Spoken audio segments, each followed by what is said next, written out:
So next up is Jessica Bailey. Uh, she's founder and CEO of Greenworks Lending. And I'm going to take a little longer here because Greenworks is what is enabling a lot of buildings to finance their solar and energy efficiency projects using a fantastic but confusing and not fully understood product called Commercial PACE, Property Assisted Clean Energy Loans. And when I first heard about PACE lending, and by the way, her company is the largest direct lender of PACE in the country, and I counted 37 people on her website. So this is the real deal here. The policy that went into place to enable inserting a super lien on a project and having it treated like or paid through a property tax or property assessment type feature was visionary. And Jessica was one of the ones who started this. She was working with the Rockefeller Brothers Fund back in 2013. And then she believed in it so strongly that she first went to Connecticut to help them develop a CPace, but was growing impatient with the pace of state regulated matters. So she started where she started the Connecticut Green Bank. So in 2015, she launched Greenworks to bring the benefits across the country. And this really is policy in action, because PACE product didn't just pop out of and emerge in one day. It's taken a huge effort. So I'm going to turn it over to Jessica. This is much better than tax credits because it's very low cost. So it doesn't cost the taxpayers anything. It's very low cost financing provided by the structure that gives it credit worthiness. Well, thanks, Tom, and thanks for everyone on the Zoom here. We're getting far too used to Zooming, but happy to have the chance to talk with you all a little bit about PACE, and I hope you'll forgive me if I start with a little bit of a civics lesson, because ultimately that's where this whole thing started.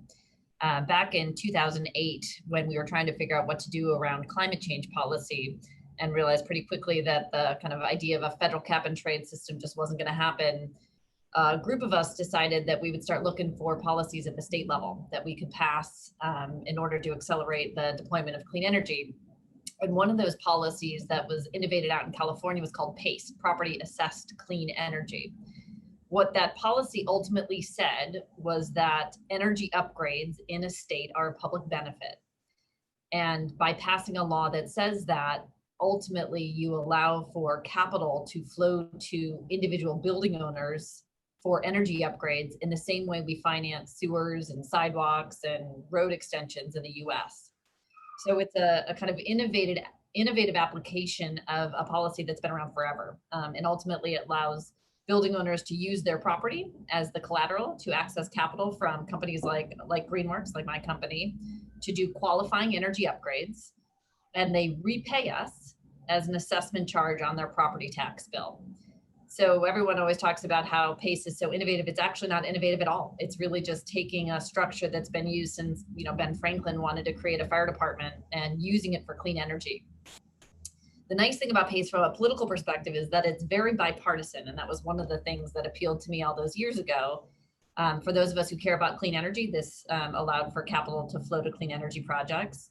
But for folks who maybe don't care about clean energy and are more concerned about government kind of staying out of business and setting up structures that allow private capital to flow, this allowed for that. So it was really kind of a purple policy, right? And back in 2008, we saw it pass in states as diverse as California and Texas and Ohio, Pennsylvania, you name it. Really across the country at this point, we have seen this policy pass. What it means right now is that PACE financing is available in most of the states in the US. You can check our website. I won't kind of list them out here, but there's about 36 states where you can use PACE financing if you're a commercial building owner. Our company lends in all of them. And building owners use them for a variety of reasons. Some of the most obvious reasons are for solar. I think folks on this call, we've talked a lot about solar, but PACE financing for solar is a really attractive way for a building owner to purchase the solar system. This means they're not kind of giving away any of the tax credits They're not giving away any of the rec income. They're allowing themselves to take advantage of all of the benefits of owning a solar system. And they're accessing financing through these PACE programs that our company lends to, that allows them to pay back a loan over 20 years. So what happens there is a building owner is able to see cash flow on day one, and they repay that loan as an assessment charge on their tax bill. So really an attractive way for a building owner to finance solar. Similarly, with energy efficiency, we have a huge practice around energy efficiency. This is a situation where you've got an old leaky building, or in kind of more recent cases, you've got a building where you want to upgrade the air handler system to deal with COVID or virus concerns. You can access capital through these PACE programs, pay that capital back over 20 years, and normally pay it back out of the savings that you're seeing from the upgraded equipment, be it HVAC or windows, lighting, rooftop units, you name it. Really anything that's going to improve the building performance is eligible under these PACE programs. The third application for PACE is for new development. And this is the kind of newer application of PACE. Back in 2008 and 2009, when we were getting this started, we hadn't really envisioned PACE as a financing tool for new development. But what we've seen is that PACE financing can come in and dramatically lower the cost of capital for a developer who wants to integrate clean energy into their design and build. And so PACE financing comes in most markets, we can finance anything that's above code. So if you've got a building owner who wants to, put in systems that are going to bring it above code, certainly if they want to put solar in there, it's really a very flexible tool for a developer to bring in. We finance through construction, and then it kind of flips into that permanent 20-year fixed rate note on their property. Just a couple of things to think about as you're thinking about what PACE looks like on the ground. As I said, we lend in most states around the country these days. The kind of average term, these are long-term loans that we make, usually about 20 years. The rates are in the kind of 5% to 6% range, depending on credit, of course. The amount of PACE financing a building owner is eligible for is calibrated based on the value of their building. So we can finance up to 35% of the appraised value of the building.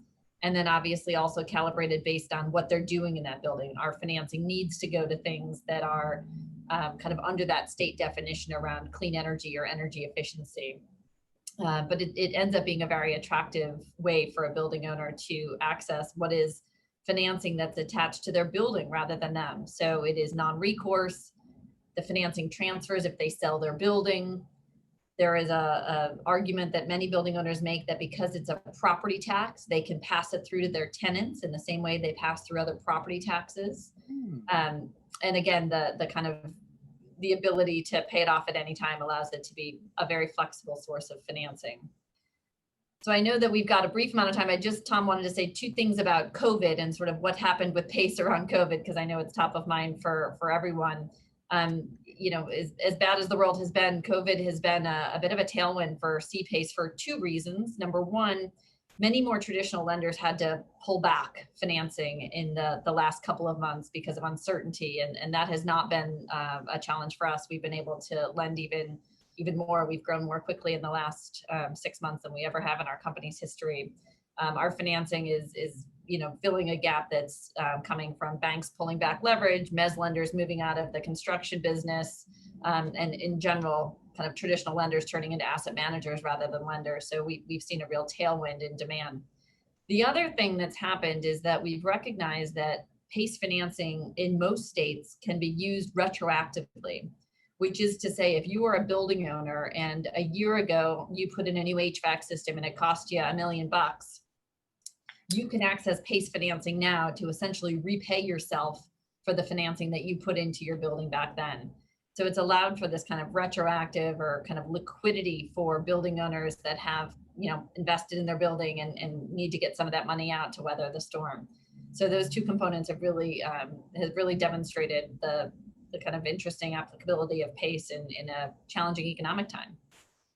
So Tom, with that, I will stop talking. Well, fantastic. So just a few more details. What's the range, the smallest and largest that you would recommend people come to you? What would be the smallest project you would do? Yeah, so we've certainly done deals sub $100,000, but really the kind of sweet spot for PACE is about $250,000 and up. The largest deals could be in the tens of millions of dollars, but really once you get to about $250,000 project size is when PACE starts to make sense. So that's the size of the project or the size of the PACE loan? The size of the PACE loan. Okay. And then are you seeing that people still layer on traditional debt on top, or are you replacing the traditional debt with a PACE loan? So in a new construction project, we are coming in with other types of financing. So you're always going to want to kind of maximize your senior financing proceeds. That's going to be the cheapest capital in the stack for a new development. But the kind of leverage point has decreased a bit. So lenders who used to kind of go up to 70% attachment point are now coming down to 55, 60. What we do with PACE is sort of fill the next 15 to 20. But almost always in a new development, we are coming in with other lenders. All right. And then how widely have you seen this definition of energy efficiency? What would be types of projects that we wouldn't expect could qualify for PACE that you've been able to successfully qualify? Yeah, and it really gets into the state definition. So again, back to that civics lesson, when the government in an individual state passes this policy, they determine what we can and can't finance. So in places like Florida, we can finance things that are categorized as resiliency. That's a pretty broad definition, right? That's fenestration, that's concrete, that's anything that's going to make a building withstand a hurricane. In California, we can do earthquake hardening. Again, a really broad definition. In Texas, we can do water. But really, depending upon what state we lend in, the definition allows us a lot of leeway. And we have financed everything that you can think of underneath these programs. And then just to repeat, one thing that distinguishes your firm is that you're actually the direct lender, right? You're not a broker that is going to try to get a project funded. Right. That was a decision we made when we got started here. We recognized the challenge of being able to operate at the speed of business if we were trying to broker loans to another balance sheet. So we've, over the last few years, developed our own balance sheet. We've got insurance capital behind us. We've got hundreds of millions of dollars worth of these assets that we've closed that we hold on balance sheet. All of the residual, all of the servicing is done in-house here. That 37 number of people on the website actually ought to be 50 now. We've hired pretty aggressively over the last couple of months and really built out both our origination capabilities as well as our underwriting, servicing, and policy support. We think all of it in-house allows us to be really efficient in working with our counterparties and helps with the borrower experience. Do you foresee a day where I could invest in a Greenworks lending fund and help support the green economy? Well, we're not looking for funding right now, but thanks for the offer. One of the things that we did that was actually something that we're quite proud of is that we had our most recent securitizations qualified as green bonds. So we went to S&P and we got their highest rating for sustainability. So I think as we're kind of continuing to tell the story about what we do, we want to continue to tell the story that every loan that we make, these kind of AA rated yieldy bonds, have an energy dimension. We track all of the energy savings of the projects we've financed. So we're trying to normalize it a bit. I think certainly we've seen a lot of interest from the investment community in the bonds that we're creating. We hope that continues. Our job is really to make sure there's enough of them for the market and to keep telling the story about the sustainability dimensions. Well, I think it's fantastic, both that you helped conceive of and implement the policy that created PACE, and now you're actually growing it. And I think we're going to hear a lot about Greenworks lending. You actually have a new customer in the audience. A Mr. Steve Hall will be reaching out to you about his mixed-use 40,000 square foot new building to see how CPace can benefit them. So, great. Again. Oh, and here's another question. I'm involved. Michael Price is somebody who wants to know you.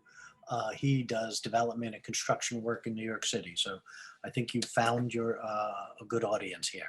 Awesome. Thank you for coming. And I'm very impressed to see as you've helped take it from theory to this is actually how it's happening. And we're funding 5-6% fixed rate debt can help a lot of projects get done. So thank you. I hope. Thank you.